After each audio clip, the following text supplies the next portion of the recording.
Welcome to my study economics BD. সুপ্রিয় শিক্ষার্থীরা, আজকে আমি আবারও তোমাদের সামনে চলে এসেছি আমাদের অর্থনীতি প্রথম পত্রের তৃতীয় অধ্যায় উৎপাদন ব্যয় ও আয়ের যে 2025 সালের যে বাকি বোর্ড কোয়েশ্চেনগুলো ছিল সেগুলো নিয়ে। আশা করছি তোমরা সবাই ভালো আছো, আর ইতিমধ্যে যে ক্লাসগুলো আমরা করেছি সেগুলো তোমরা অবশ্যই মনোযোগের সাথে করেছো। এখন আমি যে কোয়েশ্চেনটি নিয়ে তোমাদের সাথে আলোচনা করব, এই কোয়েশ্চেনটি আমরা এর আগে করিনি, বা আমার যে রেগুলার ক্লাসগুলো আছে সেটা তো আমার এই কোয়েশ্চেন নেই, বা এই কোয়েশ্চেন আমি আলোচনা করিনি। এটা 2025 সালে নতুন একটি কোয়েশ্চেন এসেছে, চট্টগ্রাম বোর্ড 2025। এইখানে আমরা দেখতে পাচ্ছি বিক্রয়ের পরিমাণ দেয়া আছে এবং মোট আয় দেয়া আছে। মোট আয় আমরা দেখতে পাচ্ছি যে প্রথমে 30, তারপরে 60, তারপরে 90, তারপরে 120, এবং বিক্রয়ের পরিমাণ যেটাকে আমরা একক দ্বারা প্রকাশ করতে পারি, 1 একক, 2 একক, 3 ও 4 একক দেয়া আছে। 3 মার্কসের কোয়েশ্চেনে বলা হয়েছে উদ্দীপকের আলোকে গড় আয় ও প্রান্তিক আয় রেখা অঙ্কন করো। আমরা সাধারণত জানি আমাদের তৃতীয় অধ্যায়ের যে কমন কোয়েশ্চেনগুলো সেগুলো হচ্ছে উৎপাদন থেকে এবং ব্যয় থেকে আসে, অর্থাৎ মোট উৎপাদন রেখা অঙ্কন করো, গড় উৎপাদন রেখা অঙ্কন করো, প্রান্তিক উৎপাদন রেখা অঙ্কন করো, ক্রমহ্রাসমান প্রান্তিক উৎপাদন বিধি। এবং সাথে আমাদের ব্যয় থেকে যে কোয়েশ্চেনগুলো আসে, প্রান্তিক ব্যয় রেখা অঙ্কন, গড় ব্যয় রেখা অঙ্কন, মোট ব্যয় রেখা অঙ্কন, এবং যে গড় ব্যয় ও প্রান্তিক ব্যয়ের মধ্যে সম্পর্ক। এই টপিকসগুলো হচ্ছে আমাদের খুবই কমন টপিকস। কিন্তু 2025 সালে আমি তোমাদের সবসময় বলেছিলাম যে 2025 সালে আমাদের এত কোয়েশ্চেনের ভেরিয়েশন এসেছে শুধুমাত্র যদি কোনো স্টুডেন্ট 2025 সালের কোয়েশ্চেনগুলো সলভ করে, তাহলে তার মনে হয় না আর কোনো কোয়েশ্চেন তৃতীয় অধ্যায়ের বাকি থেকে যাবে। তো এখানে আমরা উদ্দীপকের আলোকে গড় আয় ও প্রান্তিক আয় রেখা অঙ্কন করো। তো এইখানে যেহেতু আমাদের গড় আয় ও প্রান্তিক আয়ের মান দেওয়া নেই, সেই জন্য আমাদেরকে প্রথমে কি করতে হবে, গড় আয় ও প্রান্তিক আয়ের মানটা বের করে নিতে হবে। আর আমি তোমাদের সব সময় বলেছিলাম যে আমরা একটা সিস্টেম ফলো করে আমরা ম্যাথগুলো করব, শুধু কথাগুলো চেঞ্জ হবে। তো আমাদের মোট আয় থেকেই আমরা গড় আয় এবং প্রান্তিক আয় বের করব। সেই ক্ষেত্রে আমরা আগে যেভাবে আমরা মোট উৎপাদন থেকে গড় উৎপাদন এবং প্রান্তিক উৎপাদন বের করেছিলাম, ঠিক একইভাবে আমরা মোট আয় থেকে গড় ও প্রান্তিক আয় বের করব। অর্থাৎ মোট থেকে গড় এবং প্রান্তিক বের করার সকল নিয়ম কিন্তু একই। তো প্রথমে আমরা এই দুইটা মান বের করব, অর্থাৎ গড় আয় ও প্রান্তিক আয়। আমি দুইটা ঘর করে নিলাম, গড় আয় আর একটি হচ্ছে প্রান্তিক আয়। তো আমরা জানি মোট থেকে গড় আমরা কিভাবে বের করি, মোটকে পরিমাণ দ্বারা ভাগ করলে আমরা গড় পেয়ে যাই, অর্থাৎ প্রত্যেক মোটকে প্রত্যেকটার পরিমাণ দ্বারা। এখানে যেহেতু আয়ের কথা বলা হয়েছে, তাহলে এখানে চলে আসবে বিক্রয়ের পরিমাণ, অর্থাৎ বিক্রয় করলে আমরা দ্রব্য যে টাকা পাই সেটাই হচ্ছে আমার আয়। তাইলে 30কে আমরা 1 দ্বারা ভাগ করলে কি হবে, 30ই থাকবে।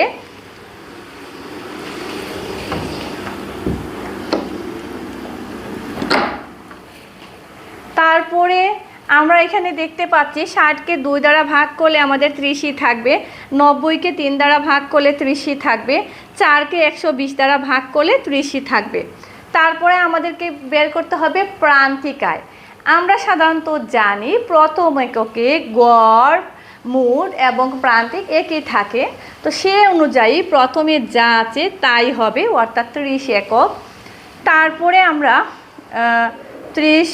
তারপরে আমরা দেখতে পাচ্ছি যে এখানে 30 আছে।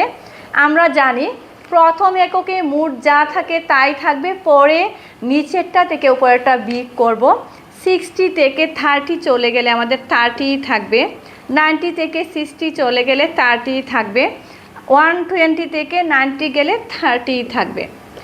আমরা এই সূচিতে দেখতে পাচ্ছি যে আমাদের বিক্রয়ের পরিমাণ 1, 2, 3 ও 4 একক অবস্থায় আমাদের গড় আয় ও প্রান্তিক আয় পরস্পর সমান, অর্থাৎ এখানে গড় আয় ও প্রান্তিক আয়ের কোনো পরিবর্তন দেখা যাচ্ছে না।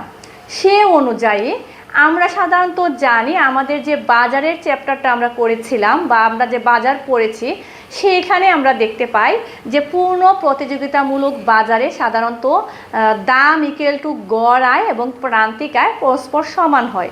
সে অনুযায়ী এই সূচিটা আমরা কোন বাজারের প্রেক্ষাপটে আমরা বিবেচনা করতে পারি, এটি হচ্ছে পূর্ণ প্রতিযোগিতামূলক বাজারের প্রেক্ষাপটে, অর্থাৎ গড় আয় এবং প্রান্তিক আয় পরস্পর সমান। তো আমাদের যেহেতু উদ্দীপকের আলোকে গড় আয় ও প্রান্তিক আয় রেখা অঙ্কন করতে বলেছে এবং গড় আয় ও প্রান্তিক আয় যেহেতু এখানে সকল ক্ষেত্রে বা সর্বস্তরে সমান, সেই অনুযায়ী আমরা লম্ব অক্ষে চিত্র নিয়মের আমাদের স্বাভাবিক নিয়ম অনুযায়ী আমরা যা অঙ্কন করতে বলে তা সবসময় লম্ব অক্ষে হয়। সে অনুযায়ী আমরা এখানে গড় আয় এবং প্রান্তিক আয় আমাদের লম্ব অক্ষে বসবে। আমরা গড় আয়কে কী দ্বারা প্রকাশ করি? অ্যাভারেজ রেভিনিউ, AR, আমি শর্টকাটে ARই লিখলাম, এবং প্রান্তিক আয়কে আমরা MR বলি। AR এবং MR হচ্ছে এর মান হচ্ছে আমরা লম্ব অক্ষে বসাবো। তারপরে আমরা এখানে দেখি আমাদের বিক্রয়ের পরিমাণটা ভূমি অক্ষে হবে। বিক্রয়ের পরিমাণ যদি ভূমি অক্ষে হয়, বিক্রয়ের পরিমাণের এখানে সর্বোচ্চ মান আছে 4 পর্যন্ত, অর্থাৎ 1, 2, 3, 4 আমরা সুন্দর করে বসিয়ে দিলাম। আসলে বিষয়টা হলো আমাদের চিত্র অঙ্কন অলরেডি আমার মনে হয় না তোমাদের কারো কোনো অসুবিধা হচ্ছে, কারণ আমাদের চিত্র অঙ্কনগুলো সবই একই, মান দেয়া থাকবে বা মান যদি দেয়া না থাকেও আমরা মানটা বের করে নিব, অবশ্যই কোনো না কোনো ক্লু দেয়া থাকবে। সেই অনুযায়ী আমরা সুন্দর করে আমাদের সহজ নিয়মে, সচরাচর নিয়মে আমরা চিত্র অঙ্কন করব। তো এইখানে আমরা গড় আয় ও প্রান্তিক আয়ের সর্বোচ্চ মান 30, আমরা 10 করে নিতেও পারি বা একসাথে এখানে 30 লিখে দিতেও পারি, যেহেতু আমাদের আর কোনো মান নাই। তো আমি 10, 20, 30 আমি এভাবেই নিলাম। আমরা এখানে সরাসরি 30ও লিখতে পারতাম, কারণ আমি পরবর্তীতে আর কোনো মান বসাবো না। এখন যদি গড় আয় ও প্রান্তিক আয়ের মান যেহেতু সব সময়, অর্থাৎ বিক্রয়ের পরিমাণ পরিবর্তনের সাথে সাথে বা বিক্রয়ের পরিমাণ বৃদ্ধির সাথে সাথে গড় আয় ও প্রান্তিক আয় আমাদের সব সময় একই থাকে, অর্থাৎ অপরিবর্তিত বা স্থির থাকে। সেই অনুযায়ী আমাদের গড় আয় ও প্রান্তিক আয় রেখাটা আমাদের ভূমি অক্ষের সমান্তরাল হবে, এবং আমরা রেখাটা সরাসরি আমরা এইভাবে অঙ্কন করে দিব। এটা হচ্ছে AR ইকুয়াল টু MR। আমরা অন্য সময় কি করি, প্রত্যেকটা মানের সাথে প্রত্যেকটা আমরা মিলানোর পরে আমরা এই রেখাটা অঙ্কন করি, কিন্তু এখানে আমরা আগেই অঙ্কন করে দিয়েছি, কারণ আমাদের সহজ সুবিধার্থে আমরা এখানে দিলাম 1 একক, বিক্রয়ের পরিমাণ 1 একক হলে গড় আয় কত? 30, প্রান্তিক আয় কত? 30, এটাকে দিলাম A বিন্দু। নর্মালি হচ্ছে এই বিন্দুগুলো আমরা পরে মিলাবো, কিন্তু আমরা জানি সাধারণত আমাদের কিছু পরীক্ষার হলে আমরা ইজিলি চিত্র অঙ্কনের জন্য কিছু টেকনিক ফলো করতে হবে। যেহেতু সব সময় গড় আয় ও প্রান্তিক আয় সমান, সেটা ভূমি অক্ষের সমান্তরাল হবে। আমি টানটা আগেই দিয়ে দিয়েছি। তো তারপরে বিক্রয়ের পরিমাণ 2 একক হলে গড় আয় ও প্রান্তিক আয় 30, সেটাকে আমরা B বিন্দু দিলাম। বিক্রয়ের পরিমাণ 3 একক হলে গড় আয় ও প্রান্তিক আয় 30, এটাকে দিলাম C বিন্দু। বিক্রয়ের পরিমাণ 4 একক হলে গড় আয় ও প্রান্তিক আয় 30, এটাকে দিলাম আমরা D বিন্দু। অর্থাৎ আমরা পেয়ে গেলাম উদ্দীপকের আলোকে গড় আয় ও প্রান্তিক আয় রেখা। এখন আমরা যে কাজটা করব, রেখা অঙ্কন করার পরে সেই রেখার আমাদেরকে বর্ণনা দিতে হবে। আমরা কিভাবে বর্ণনা দিব? যে উপরের চিত্রে ভূমি অক্ষে, অর্থাৎ OX ভূমি অক্ষে বিক্রয়ের পরিমাণ আমরা সেই আগের মতো করেই বর্ণনা, অর্থাৎ আমরা একটি বর্ণনা শিখব, অর্থনীতিতে আমরা একটি বর্ণনা শিখব, এবং যতগুলো বর্ণনা আছে আমরা একই আঙ্গিকের বর্ণনাগুলো করব। শুধুমাত্র আমাদের কথাগুলো চেঞ্জ হবে, আয়ের জায়গায় ব্যয় হতে পারে, তারপর উৎপাদন হতে পারে, উপযোগ হতে পারে, এই কথাগুলো শুধু চেঞ্জ হবে, আর আমাদের বাকিটুকু যে নিয়ম সেগুলো একই থাকবে। তো আমরা এখানে কি লিখব? উপরের চিত্রে OX ভূমি অক্ষে বিক্রয়ের পরিমাণ এবং OY লম্ব অক্ষে গড় আয় ও প্রান্তিক আয় ধরা হয়েছে। বিক্রয়ের পরিমাণ যখন 1 একক, গড় আয় ও প্রান্তিক আয় উভয়ই 30 একক হয়, যা এ বিন্দু দ্বারা দেখানো হয়েছে। আমরা সাধারণত জানি বিক্রয়ের পরিমাণ যখন 1 একক, গড় আয় ও প্রান্তিক আয় উভয়ই 30 একক হয়, যা এ বিন্দু দ্বারা দেখানো হয়েছে। এখন বিক্রয়ের পরিমাণ বৃদ্ধি পেয়ে, মানে আমরা দেখতে পাচ্ছি এখানে বিক্রয়ের পরিমাণ প্রতিনিয়ত বাড়ছে। বিক্রয়ের পরিমাণ বৃদ্ধি পেলে 2, 3 ও 4 একক হলে গড় আয় ও প্রান্তিক আয় উভয়ই স্থির থাকে, অর্থাৎ 30 একক থাকে, যা বি, সি ও ডি বিন্দু দ্বারা দেখানো হয়েছে। এখন এই এ, বি, সি ও ডি বিন্দু যোগ করে যে রেখা পাওয়া যায় সেটি উদ্দীপক হতে অঙ্কিত গড় আয় ও প্রান্তিক আয় রেখা। এই গড় আয় ও প্রান্তিক আয় রেখা বিক্রয়ের প্রত্যেক ক্ষেত্রেই সমান। সে কারণে আমরা সাধারণত জানি পূর্ণ প্রতিযোগিতামূলক বাজারে AR=MR রেখা ভূমি অক্ষের সমান্তরাল হয়। এই হচ্ছে আমাদের 3 মার্কসের কোয়েশ্চেন। অর্থাৎ আমরা এখানে যে উদ্দীপক দেয়া আছে, বিক্রয়ের পরিমাণ দেয়া আছে, মোট আয় দেয়া আছে, আমরা গড় আয় ও প্রান্তিক আয় রেখা অঙ্কন করব। সেজন্য আমাদেরকে প্রথমে গড় আয় বের করতে হবে, প্রান্তিক আয় বের করতে হবে। তারপর আমরা আমাদের সচরাচর নিয়মে, যে নিয়মে আমরা সব সময় ম্যাথগুলা করি বা ম্যাথ থেকে চিত্র অঙ্কন করি সূচি থেকে, সেভাবেই আমরা করব। তারপরে এখানে দেখো ঘ নাম্বারে, যদি বিক্রয়ের পরিমাণ বৃদ্ধির সাথে সাথে, অর্থাৎ এই যে বিক্রয়ের পরিমাণ প্রতিনিয়ত বৃদ্ধি পাচ্ছে, এখানে আমরা দেখতে পাচ্ছি প্রথমে ছিল 1, তারপর 2, 3, 4। এই কথাটাই বলা হয়েছে যে যদি বিক্রয়ের পরিমাণ বৃদ্ধির সাথে সাথে গড় আয় ও প্রান্তিক আয় কমতে থাকে, আমরা এখানে দেখতে পাচ্ছি স্থিরই আছে, অর্থাৎ প্রত্যেক ক্ষেত্রে একই। গড় আয় ও প্রান্তিক আয় যদি কমতে থাকে তবে তা উদ্দীপকের বাজারের সাথে সম্পৃক্ত হবে কি, অর্থাৎ আয় বিক্রয়ের পরিমাণ বৃদ্ধির সাথে সাথে যদি গড় আয় ও প্রান্তিক আয় কমতে থাকে তাহলে সেটা উদ্দীপকের বাজারের সাথে সম্পৃক্ত হবে কি না, অবশ্যই না। যেহেতু আমরা এখানে দেখতে পাচ্ছি উদ্দীপকের বাজারটা হচ্ছে পূর্ণ প্রতিযোগিতামূলক বাজার, এবং পূর্ণ প্রতিযোগিতামূলক বাজারে বিক্রয়ের পরিমাণ বৃদ্ধির সাথে সাথে গড় আয় ও প্রান্তিক আয় সবসময় একই থাকে, সেজন্য অবশ্যই সেটি উদ্দীপকের বাজারের সাথে সম্পৃক্ত হবে না। তবে আমরা জানি আমাদের ইন্টারমিডিয়েটের যে বাজারের চ্যাপ্টারের যে 2টা টপিক, অর্থাৎ পূর্ণ প্রতিযোগিতামূলক বাজার এবং একচাটিয়া বাজার থেকে যে আমাদের কোয়েশ্চেনগুলো আসে, সেই জায়গায় একচাটিয়া বাজারের ভারসাম্যের সময় আমরা দেখতে পাই গড় আয় ও প্রান্তিক আয় রেখা বাম থেকে ডানে নিম্নগামী হয়, অর্থাৎ বিক্রয়ের পরিমাণ বাড়লে গড় আয় ও প্রান্তিক আয় কমতে থাকে। তাহলে অবশ্যই সেটি আমাদের ঘ নম্বরে যে কোয়েশ্চেন এসেছে, অবশ্যই সেটি হবে আমাদের একচেটিয়া বাজার। তো আমরা এটা কিভাবে কোয়েশ্চেনটা শুরু করব, আমরা দেওয়া আছে দিয়ে আমরা উদ্দীপকটা উঠাবো, উঠানোর পরে আমরা গড় আয় এবং প্রান্তিক আয়ের মানটাও আমরা দিব, এবং দেওয়ার পরে আমরা বলবো আমরা বিক্রয়ের পরিমাণ মোটায়ের মানটা দিব। দেওয়ার পরে এখানে আমরা দেখব, যদি এটা তো আমাদের দিতেই হবে, কারণ হচ্ছে যে আমরা উদ্দীপকে তো আমাদের বিক্রয়ের পরিমাণ বাড়ছে সেই জিনিসটা দেখানোর জন্য আমরা অনেকে আবার যে জিনিসটা করে আমরা দেওয়া আছে দিয়ে উদ্দীপকটা উঠাই না। ঘ নাম্বারে না উঠালেও হবে, তারপরও আমরা যদি দিই সেটা একটু ভালো হয়। উদ্দীপকটা উঠানোর পরে আমরা বলবো যে উদ্দীপকের প্রাপ্ত তত্ত্বের ভিত্তিতে পরস্পর গড় আয় ও প্রান্তিক আয় নির্ণয় করলে, অর্থাৎ আমরা যদি উদ্দীপকের তত্ত্বের ভিত্তিতে গড় আয় ও প্রান্তিক আয় রেখা, কারণ যেহেতু এখানে বলছে যে উদ্দীপকের বাজারের সাথে সম্পৃক্ত হবে কিনা, সেজন্য ঘ নাম্বারে আমাদেরকে অবশ্যই আগে বাজারটা আইডেন্টিফাই করতে হবে। তো আমরা বলবো যে বিক্রয়ের পরিমাণ উদ্দীপকের তত্ত্বের ভিত্তিতে যদি আমরা গড় আয় ও প্রান্তিক আয় রেখা আয়টা বের করি তাহলে সেটা সবসময় সমান হয়, অর্থাৎ এবং সেটা অনুযায়ী যদি আমরা রেখা অঙ্কন করি তাহলে আমরা দেখি যে পূর্ণ প্রতিযোগিতামূলক বাজারে আমরা যে গড় আয় ও প্রান্তিক আয় রেখা পাই সেটাই আমরা এখানে পাই। অর্থাৎ আমরা এটা যদি আমরা গুছিয়ে লিখি যে উদ্দীপকের প্রাপ্ত তত্ত্বের ভিত্তিতে পরস্পর গড় আয় ও প্রান্তিক আয় নির্ণয় করলে তা সাধারণত ভূমি অক্ষের সমান্তরাল হয়।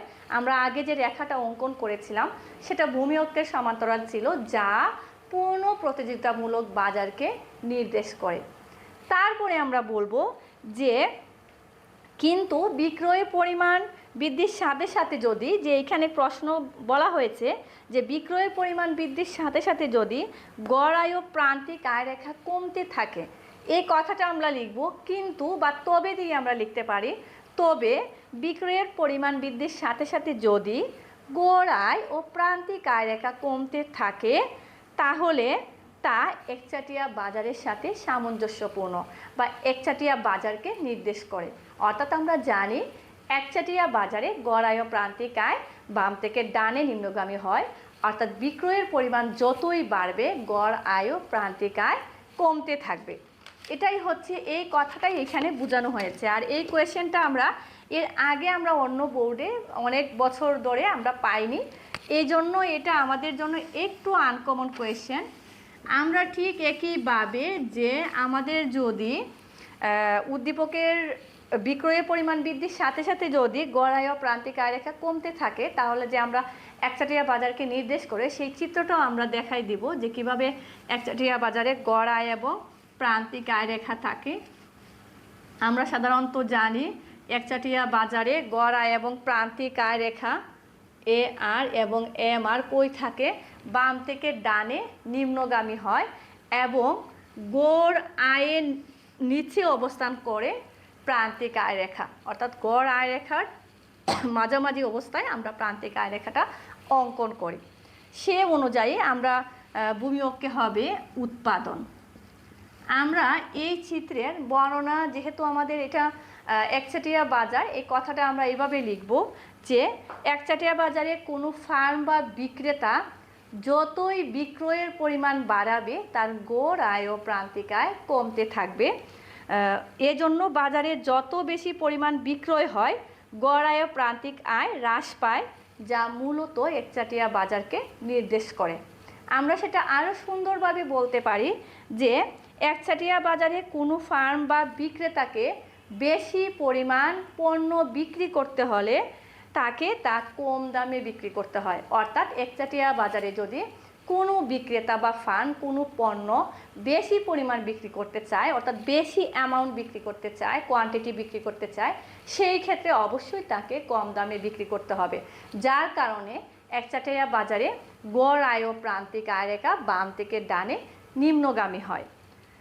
তো আমরা এটাই হচ্ছে, তবে সেক্ষেত্রে গড় আয় ও প্রান্তিক আয় রেখার চেয়ে গড় আয় রেখা প্রান্তিক আয় রেখার চেয়ে বেশি হয়, অর্থাৎ একচাটিয়া বাজারে এআর গ্রেটার দেন এমআর হয়। অর্থাৎ আমরা কি জানি যে গড় আয় রেখার থেকে প্রান্তিক আয় রেখার থেকে গড় আয় রেখাটা একটু বেশি হয়, যার কারণে এআর গ্রেটার দেন এমআর হয়। এই হচ্ছে আমাদের 3 মার্কসের 4 মার্কসের কোয়েশ্চেন এই পর্যন্তই। আমরা তো এই কোয়েশ্চেনটা আমরা সবাই অনেক মনোযোগ দিয়ে দেখব। এটা যদি একটু কোয়েশ্চেনটা একটু চেঞ্জ আসছে আমাদের অনেকেরই সেটা বুঝতে অসুবিধা হবে। তো আমরা যদি চতুর্থ অধ্যায় অর্থাৎ বাজার চ্যাপ্টারটা আমরা যারা করেছি তাদের জন্য এটা অনেক সহজ। আমরা সবাই জানি একচাটিয়া বাজারে এআর এবং এমআর রেখা বাম থেকে ডানে নিম্নগামী হয়, তবে এআর রেখার থেকে এমআর রেখা কম হয়, অর্থাৎ এমআর রেখা থেকে এআর বেশি হয়, অর্থাৎ প্রান্তিক আয় থেকে আমাদের গড় আয়টা বেশি হয়, যার কারণে এআর গ্রেটার দেন এমআর হয়। আবার আমরা জানি পূর্ণ প্রতিযোগিতামূলক বাজারে P equal to AR equal to MR হয়। তো এই কোয়েশ্চেনটা আমরা এভাবেই আনসার করব ইনশাল্লাহ। তো আশা করছি তোমরা সবাই ক্লাসগুলো মনোযোগ দিয়ে দেখবে এবং আমাদের বোর্ড কোয়েশ্চেনগুলো যদি আমরা সলিউশন করি তাহলে আমাদের পরীক্ষার হলে কোয়েশ্চেন নিয়ে কোনো টেনশন করতে হবে না, কারণ এই 2025-এর বোর্ড কোয়েশ্চেনগুলো এত বেশি ভেরিয়েশন আসছে যে আমরা খুব ইজিলি এগুলো যদি আমরা করে যাই আমাদের যে কোনো কোয়েশ্চেনের মোকাবেক্ষে আমরা হতে পারবো। তো সেই পর্যন্ত তোমরা সবাই ভালো থাকবে। আমি আবারও নতুন একটি ক্লাস নিয়ে তোমাদের সামনে চলে আসবো। সবাইকে আল্লাহ সুস্থ রাখুক, আমিও যাতে সুস্থ থাকি আবারও তোমাদের সামনে চলে আসার জন্য। আসসালামু আলাইকুম, আল্লাহ হাফিজ।